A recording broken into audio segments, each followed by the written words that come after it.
সমসাময়িক সময়ে দেখেছি যে আমাদের দেশে বিভিন্ন অগুরুত্বপূর্ণ বিষয় নিয়ে সামাজিক যোগাযোগ মাধ্যম এবং জাতীয় মাধ্যমগুলো অত্যন্ত সোচ্চার হয়ে ওঠে। এগুলো আসলে রাষ্ট্রের জন্য কতটুকু প্রয়োজনীয় বা উপকারী, যেমন পরিমণি ইস্যু, এত উত্তেজনা।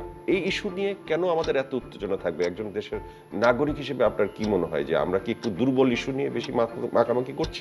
যে আমাদের জাতীয় জীবনে যে সমস্যাগুলো রয়েছে, সম্ভাবনাগুলো রয়েছে, যে বিষয়গুলো নিয়ে আলাপ আলোচনা করা উচিত, সেগুলোর চাইতে যারা এই পরিমণিকে নিয়ে মাতামাতি করছে তাদের দৃষ্টিতে মনে হচ্ছে পরিমণি শ্রেষ্ঠ। এলএমই সার্টিফাইড বিশ্বসেরা কপারে তৈরি ওয়ালটন কেবলস, যা আপনার স্থাপনাকে রাখবে সব সময় নিরাপদ।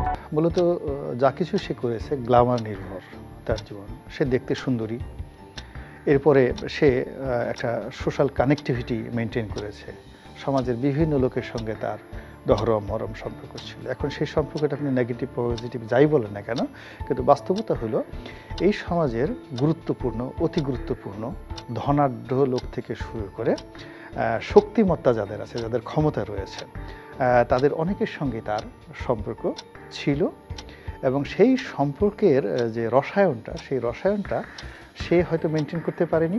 যখন একটা মানুষ জেলে যায় এবং সেখানে যে পরিবেশটা থাকে, তখন তার আত্মবিশ্বাসটা প্রচণ্ডভাবে কমে যায়, মারাত্মকভাবে কমে যায়।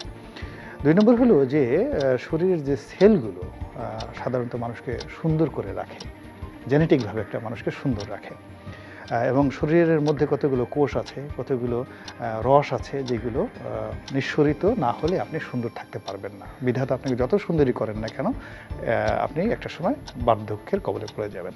জীবনের 2টো বিষয় আছে, অর্থাৎ যখন মানুষ জ্ঞান চর্চা করে, ধর্ম চর্চা করে এবং নীতিনৈতিকতা চর্চা করে, এই সমস্ত মানুষ যত বৃদ্ধ হয়, তাদের দৈহিক সৌন্দর্য যত বিকৃত হয়, তত তাদের আকর্ষণ বাড়তে থাকে।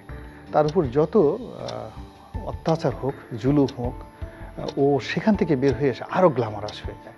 যেমন আপনি বেগম খালেদা জিয়ার কথা চিন্তা করেন, শেখ হাসিনার কথা চিন্তা করেন, ইন্দিরা গান্ধীর কথা চিন্তা করেন, কিংবা ইন্দিরা গান্ধীর সঙ্গে যারা বিভিন্ন সময় ফাইট করেছে, তার পরিবারের মধ্যে সোনিয়া গান্ধী চিন্তা করেন, মেনকা গান্ধীর কথা চিন্তা করেন। তারা প্রায় সববারই ঝগড়াঝাঁটি করে বিপর্যস্ত হয়েছে এবং বিপর্যয় থেকে বের হয়ে তারা আরও সুন্দর হয়েছে, আরও শক্তিশালী হয়েছে, আরও মেধাবী হয়েছে। তো এটাই হলো মানে যোগ্যতার একটা মাপকাঠি।